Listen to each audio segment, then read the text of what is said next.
Hey, hey. It is astronomy on the days of the 27th and 28th.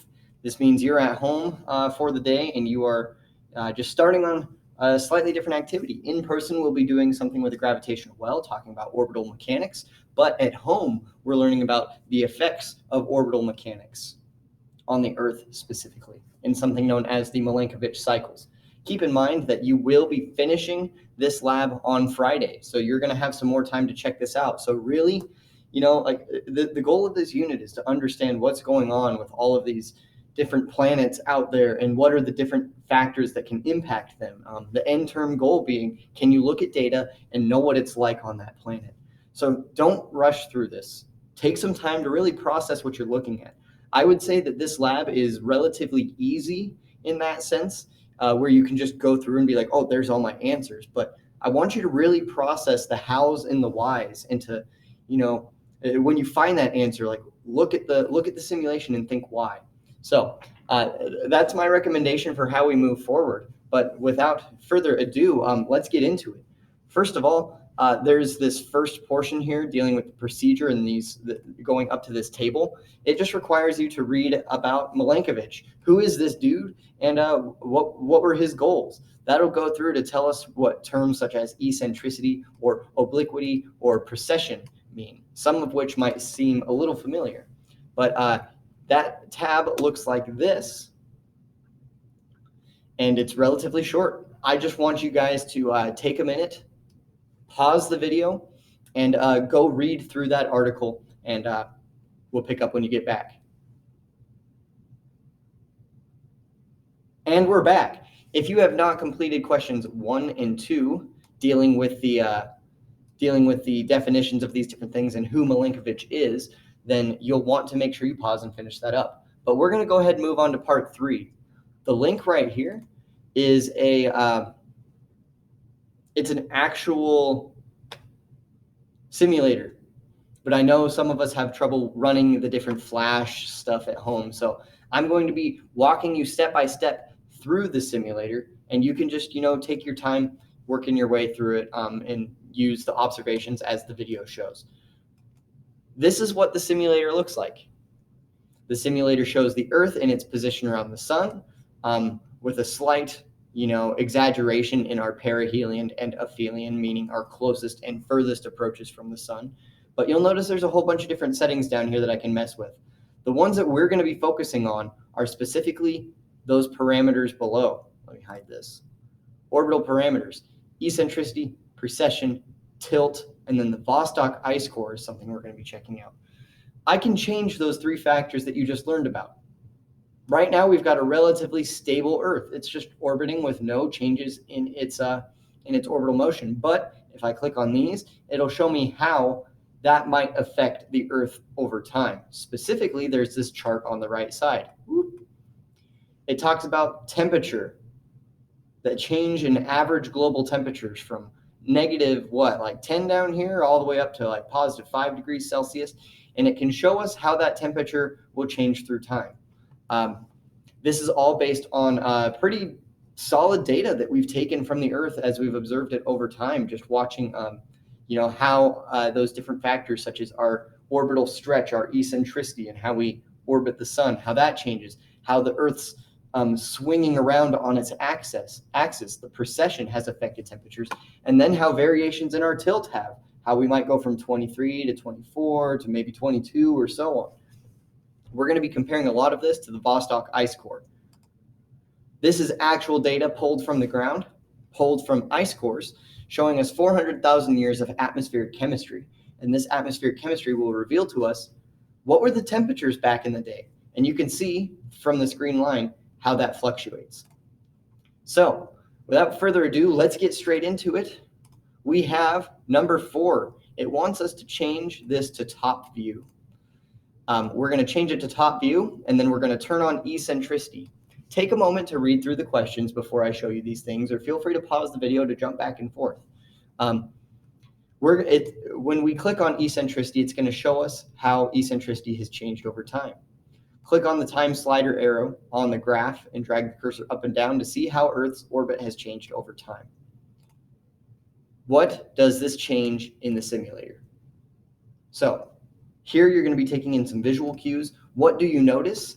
But then also, not only what do you notice is changing here, but as the question says, pay close attention to what's going on with our chart here. So it says to go to top view, click. Now we see our orbit from above. We're going to click on eccentricity. And here we are. This is the slider I was referencing about right here. So as I move this backwards and forwards in time, watch what happens and record your observations.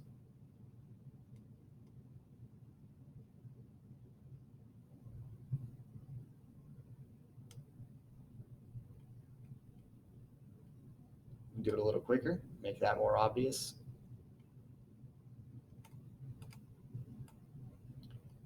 Go ahead and pause and jot down your observations. Feel free to rewind if necessary, but we are moving forward. The next question asks us how many clear cycles of eccentricity have been observed over the last 400,000 years. You'll want to look from peak to peak, because just like with wavelength, if we've got this wave in front of me, I want to measure from one point of the wave to the next same point in the wave, the next peak. So how many cycles do you see? Moving forward to the next question here. Click on the eccentricity button to deactivate it. Click on the button oblique view. You should now be able to view the tilt of the Earth on its axis as it rotates around the sun. So we're going to go to the oblique view. And then the next questions are just kind of not so much true false, but ones that we might even know already. But I'm going to speed up the orbit here with the faster orbit button. Slow down. Just notice the orientation of the Earth as it pertains to those questions.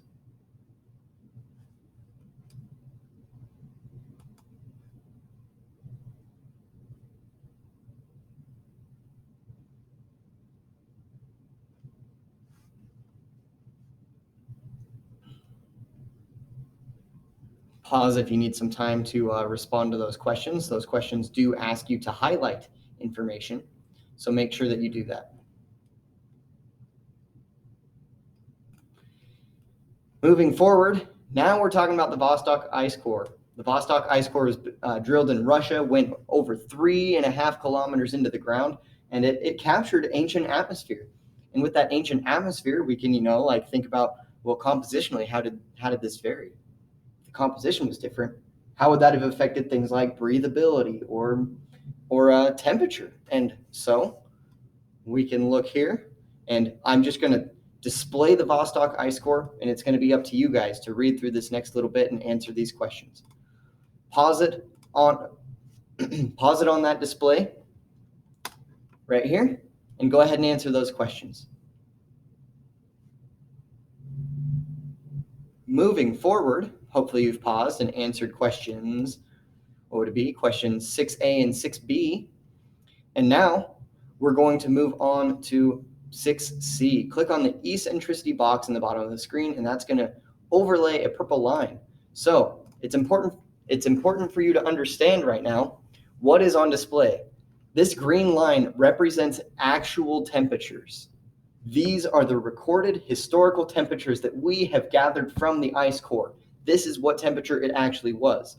When we add these parameters on, like eccentricity, precession, and tilt, it's going to overlay a purple line. That purple line says, well, this is what Earth's eccentricity was like. This is what Earth's precession was like. And if that's what that eccentricity was like, temperatures should have been around here. So we're going to compare the actual temperatures to what we observe with eccentricity, precession, and tilt. So here's eccentricity. The question itself asks, how does this match up to actual recorded temperatures? Do you notice a correlation?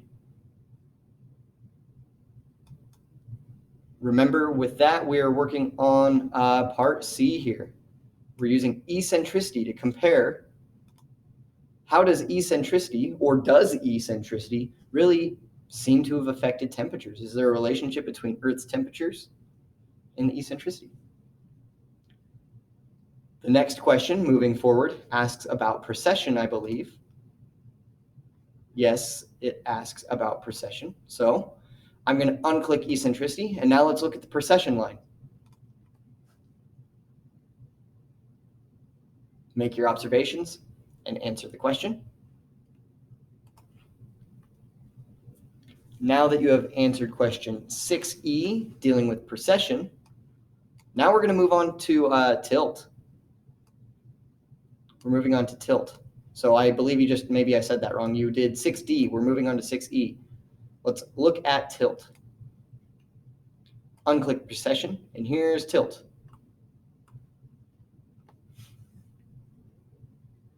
Answer question 6E. And now, moving on, we're going to the final question for this page. What we can do is we can combine factors. You can see how tilt may or may not correlate with temperatures. You can see how precession may or may not correlate with temperatures. You can see how eccentricity may or may not. But we can actually activate more than one box at once. Do eccentricity and precession together change it? So like, for example, here's just tilt. Take a second. Check out that blue line versus the green. That's just tilt. Now let's look at just precession. There's just precession. Now, if I activate tilt, you'll see that my precession graph will change and start to incorporate the tilt data to make a more complex picture here. How might the Earth's temperature have changed not only as a result of tilt or eccentricity or precession, but a combination? Lots of variables going in here. So your final question asks you to look at this next portion. What happens when I turn on all three?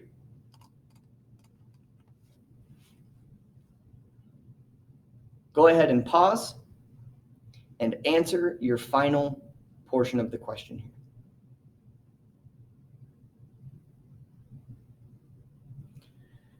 So this is actually where we're going to leave off for the day. The next page asks us to do a giant reflection. Like, now that we've seen all of this in action, like, what does this mean? What is a Milankovitch cycle? Can we really glue all of this information and data together?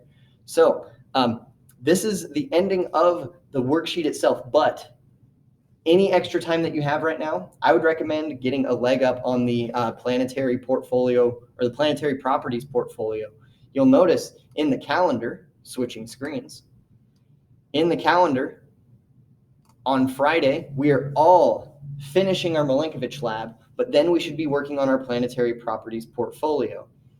Specifically, you'll remember on Tuesday, when the sophomore PSATs were, I asked you guys to complete some sections of that planetary portfolio. We're getting more complete pictures, so now we can start to really finalize some of these sections. You should have, by this point, completed plate tectonics, oceans, magnetic fields, but now think about all the extra information we have. We can do more on orbital properties and talk about Milankovitch cycles.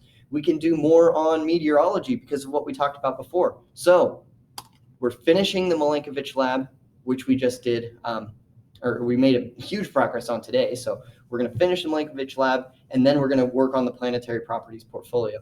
Any extra time that you have right now, work on that portfolio. And I will see you tomorrow.